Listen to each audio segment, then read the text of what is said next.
جاری ہمارے ساتھ یہ CCWR میں کام کیا اور اس کو اسٹرینتھنگ کرنے کے لیے میں آپ کو تھوڑا سا تعارف کرا دیتا ہوں کہ 1985 میں ایک آرگنائزیشن کی تنظیم کا نام رکھا گیا جس کا نام سپرائم تھا اور اس نے بہت سے کام کیے. میں آپ کو تھوڑا سا بتاتا ہوں کہ ایک موری پور میں ہسپتال بنایا, وہ سارے لوگ بیٹھے ان کو پتہ ہے. ایک ابراہیم پور میں ہم نے 25 لاکھ سے ایک ہسپتال بنایا. اس کے علاوہ ہمارے اپنے گاؤں میں ہم نے 6-7 لاکھ سے ایک ہسپتال بنایا سیڈا کے تعاون سے. اس کے علاوہ بہت سا کام ہے جو میں آپ کو بتا نہیں سکتا, جو اتنا لمبا چوڑا ہے کہ بتاتا جاؤں تو میرے خیال میں ٹائم ہی ختم ہو جائے. ہمارے گاؤں میں جو تقریباً سیوریج کا مسئلہ تھا وہ بھی میری تنظیم نے ہی بنایا, اس کو ٹھیک کیا. اس کے علاوہ وہاں پر جو ہے ہم نے سولنگ کا دیا, وہ بھی ہماری تنظیم نے ہی دیا. اس کے علاوہ مختلف CPOs کو ہم نے مائکرو کریڈٹ دیا جو کہ ہمارے پاس ریکارڈ پڑا ہے. تقریباً اس وقت ہم نے 6,10,000 روپے دیے, کافی اماؤنٹ تھی. اس کے بعد بہت زیادہ کام ہے جو میں آپ کو بتا, CPOs کو ٹرین کرنے کے لیے, CPOs کو ترقی دینے کے لیے, CPOs کو اسٹرینتھنگ کرنے کے لیے ہم نے ٹیوبویل بھی دیے.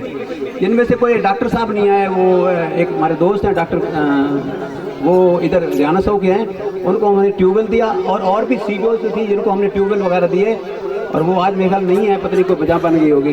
تو اسی طرح سے ہم نے وہ اپنے کام کو بھولے نہیں ہیں, ہم ختم نہیں کیا ہم نے اپنے کام کو. لیکن گورنمنٹ کی پالیسیاں اس طرح کی آ گئی ہیں کہ بہرحال وہ کام ابھی کوئی تھوڑا سا ہے, تو درمیان میں کچھ مسائل پیدا ہوئے.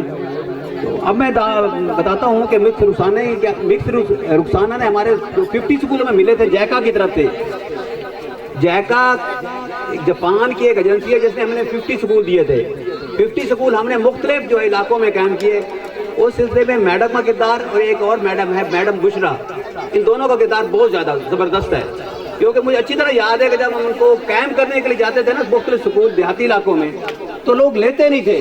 وہ کہتے تھے کہ یہ کیا ہے, ہم ایسے ہی کہہ رہے ہیں آپ. دراصل 5-7 سال کا پروگرام تھا اور زبردست قسم کا پروگرام تھا. اس وقت تنخواہ ملتی تھی کم از کم 4,000 روپیہ. آج سے 15-20 سال پہلے کی بات کریں, 15 سال, تو میرے خیال میں 5,000 بڑی تنخواہ ہوا کرتی تھی. تو اس وقت ہم نے وہ سٹارٹ کیا, اسے میں بہت زیادہ قربانیاں ہیں ان کی, اور اتنا کام کیا ہے کہ میں آپ کو بتا نہیں سکتا. تو اسپیشل جو ہے ان کو شیلڈ دی جاتی ہے, مس رخسانہ کو آئیں گے اور وہ وصول کریں گے. Thank you.